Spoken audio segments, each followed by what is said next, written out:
Hey Jammers, how's it going? Welcome back to our next live Q&A. How do I stay motivated so that I could practice consistently? I feel like for most humans, just the word practice kind of sets a precedence of angst and it's going to be work and effort. And that it is, but we're trying to make this as enjoyable and exciting and as fun as possible. So there's a couple of ways to do that.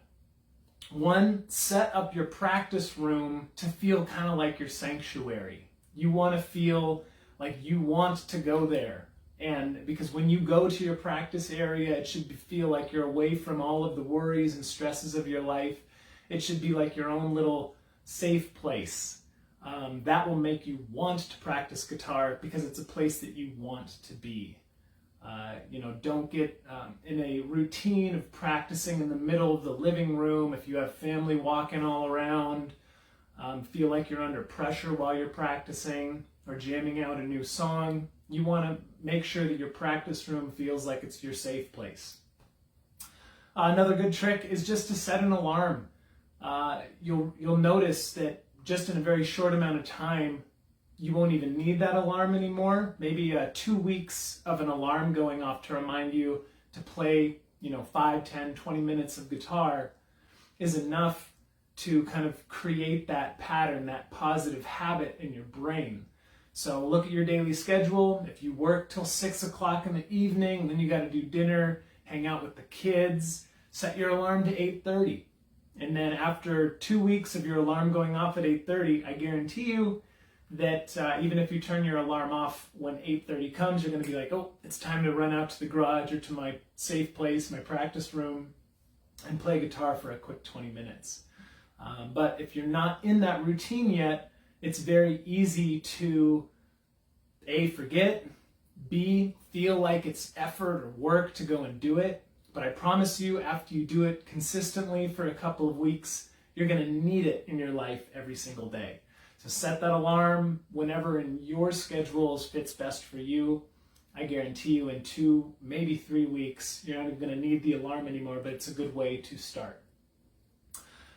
Keeping your goals in mind. I think it's really easy. You probably have heard a lot of guitarists be like, I've plateaued. Like, I play guitar for 2 months, 2 years, and I've gotten to a certain point and I just don't know how to move forward.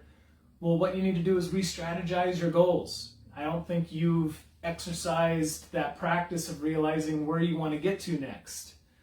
I think goals are one of the most, powerful propelling forces for us to do anything in life. At first, it was for guitar, for yourself, it was probably just wanting to play a song or two. You'll realize that comes pretty quickly. I could teach you how to play a song in an hour, but then you're going to have to make a new goal. Like, what is that next song you want to learn? So in another Q&A, we talked about writing out a list of songs that you want to eventually learn how to play. Go back to that list and look at what's the next song that you haven't learned yet. But keep stretching those goals, and that's going to keep your practice motivating and not feel like it's just the same thing over and over and over. And the last way that I recommend staying motivated is get outside of your practice room, outside of your own head. Jam with friends. If you don't have any friends that play music, post videos on our page. We'll give you some feedback, positive, and even if it's constructive criticism, don't look at this as a bad thing. No matter where you're at, we're all trying to improve. So post videos on here. The point is to get out of your own routine, your own head, your own self-check at how you think you're doing. And when you start bringing in other people telling you how they think you're doing, it will help motivate you. We're social creatures. This is how this works. If you just stay in your own practice room and keep practicing, it's easy to lose sight of that. It's easy to lose motivation, excitement. You need to bring other people into your musical world. It could be as simple as finding someone with another instrument and just sitting there and saying, what are you currently practicing? This is what I'm currently practicing. And just show each other. You'll notice that you'll motivate yourself just by doing that. You'll want to learn more. You'll want to learn what they're doing. They're going to want to learn what you're doing. You're going to learn by teaching. Great motivation tactic is to bring other people into your musical hemisphere. you.